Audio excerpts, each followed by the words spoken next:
अच्छी खबर आ रही है, संकट टल गया है, हॉर्मुज से निकलने लगे हैं जहाज। देश के लिए आई है गुड न्यूज। 15 जहाज आ रहे हैं भारत। अब ना गैस की कमी होगी, ना किसानों के लिए कोई आफत रहेगी। तो क्या क्या इन जहाजों में आ रहा है, जानिए। नमस्कार, मैं हूं आपके साथ ममता तिवारी और आप देख रहे हैं न्यूज 18 का डिजिटल प्लेटफॉर्म। वेस्ट एशिया में युद्ध थम गया है और करीब दुनिया की 20% तेल गैस जरूरतों को पूरा करने के लिए जिम्मेदार स्ट्रेट ऑफ हॉर्मुज से फ्यूल लगे जहाजों की आवाजाही भी शुरू हो गई है। ये भारत ही नहीं बल्कि दुनिया के लिए बड़ी राहत है, क्योंकि हॉर्मुज बंद होने की वजह से भारत, पाकिस्तान, बांग्लादेश से लेकर ब्रिटेन जैसे देशों ने बड़ा संकट झेला है। लेकिन अब ये टल गया है। अमेरिका ईरान के बीच शांति होने और हॉर्मुज से जहाजों का निकलना शुरू होने के साथ ही भारत सरकार ने बड़ा कदम उठाया है, जो तेल गैस से जुड़ी बड़ी राहत माना जा रहा है। दरअसल सरकार ने संकट में लागू किए गए इमरजेंसी नेचुरल गैस सप्लाई नियमन आदेश के तहत जारी अधिकतर प्रतिबंधों को वापस ले लिया है। पश्चिम एशिया में तनाव और ग्लोबल चेन सप्लाई चेन पर पड़े असर के बीच रसायन एवं उर्वरक मंत्रालय ने बताया कि उर्वरक और कच्चा माल लेकर आ रहे 15 जहाज सुरक्षित रूप से हॉर्मुज पार कर चुके हैं। सरकार का कहना है कि किसानों के हित की सुरक्षा और देश में उर्वरकों की उपलब्धता सुनिश्चित करने के लिए सभी जरूरी कदम उठाए गए हैं। मंत्रालय ने कहा है कि इन 15 जहाजों में से 8 जहाजों में 3.32 lakh metric tonne LMT urea, 4 जहाजों में 2.57 LMT डाई अमोनियम फॉस्फेट और मतलब यानी कि DAP और 3 जहाजों में 1.11 LMT सल्फर है।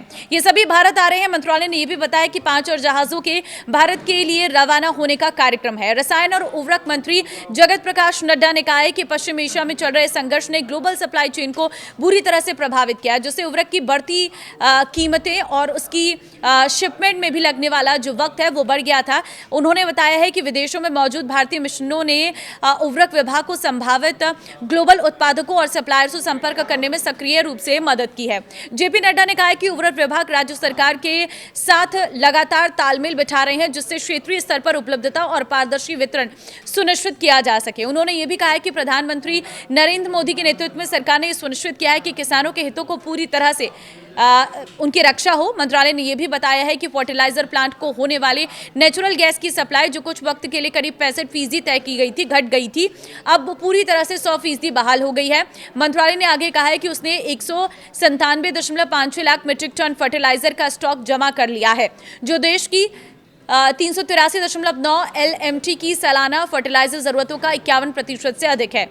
उसने बताया कि फर्टिलाइजर के इंपोर्ट और घरेलू उत्पादन में की गई कोशिशों से देश भर में फर्टिलाइजर की पर्याप्त उपलब्धता सुनिश्चित हुई है। दुनिया की तेल जरूरतों को पूरा करने के लिए स्ट्रेटेजिक रूप से महत्वपूर्ण स्ट्रेट ऑफ हॉर्मुज पर जहाजों की आवाजाही का सिलसिला सुचारू होने के बाद ये प्रतिबंध करीब 4 महीने के बाद हटाए गए हैं।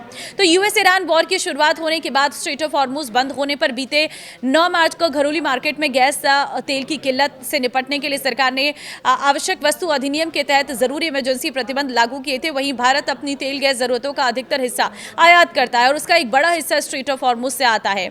तो युद्ध के दौरान इसके बंद होने से दोनों ही जरूरती ईंधन की कमी देखने को मिली थी।